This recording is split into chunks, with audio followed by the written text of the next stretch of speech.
main nama Pak. Waalaikumsalam warahmatullahi wabarakatuh.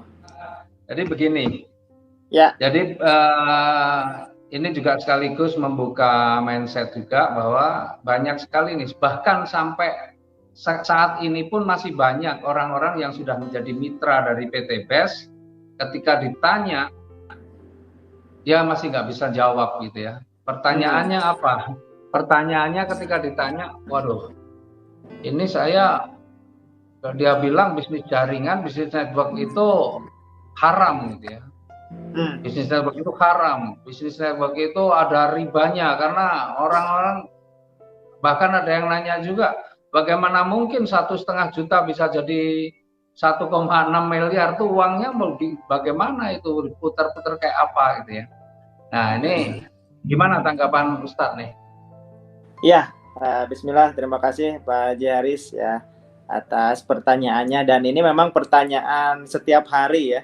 Setiap hari yang saya terima, baik itu dari YouTube, dari Instagram, dari Facebook, atau dari calon mitra gitu ya.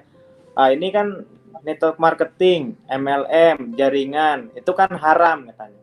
Nah, biasanya saya jawab, yang pertama kali saya jawab adalah haram kata siapa gitu kan. Kata siapa. Nah, biasanya mereka jawab kata Ustadz Anu, Ustadz Anu, Ustadz Anu kan gitu.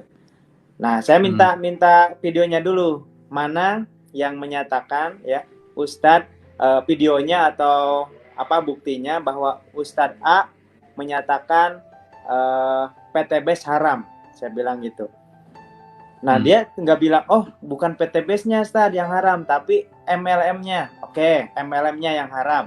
Maka saya tanya lagi, video yang mana coba tunjukkan ke saya yang menunjukkan bahwa MLM itu haram. Nah, pas ditunjukkan videonya, ternyata yang diharamkan itu bukan MLM-nya, tapi sistem yang ada di dalamnya gitu. Kayak kita gini, jual beli saja haram apa halal? Tergantung. Kalau dalam jual beli itu ada penipuan, ada yang dizolimi, itu masuknya ke haram. Tapi kalau dalam jual beli ini saling menguntungkan, tidak ada yang terzolimi, itu halal gitu kan. Jadi bukan masalah MLM-nya, bukan masalah dagangnya, bukan masalah namanya, tapi bagaimana kejadian di dalamnya, sistem yang berjalan gitu kan, ada nggak yang diharamkan. Nah, biasanya saya jelaskan seperti itu.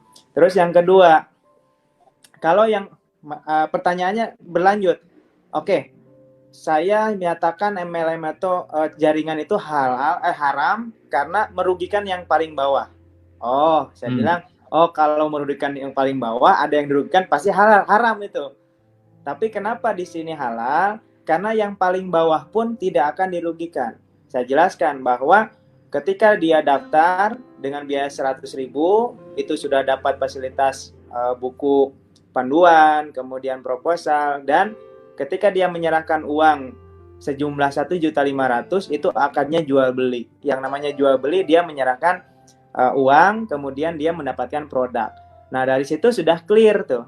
Sudah clear, nggak ada yang dirugikan ya. Meskipun pahit-pahitnya nih orang yang daftar belakangan ini nggak dapat reward misalkan, nggak dapat hadiah atau nggak dapat bonus sekalipun, tetap tidak dirugikan. Kenapa? Karena sudah mendapatkan produk sesuai dengan uang yang diberikan, bahkan lebih. Kalau dijual kembali dia akan mendapatkan keuntungan. Nah, dari situ sudah clear, maka tidak ada yang dirugikan meskipun dia posisi paling bawah gitu ya. Yang kedua pertanyaannya biasanya gini, tapi kan nanti ada uang yang diberikan, itu kan uang yang diberikan, bonus-bonus itu kan dari orang yang daftar karena gitu kan.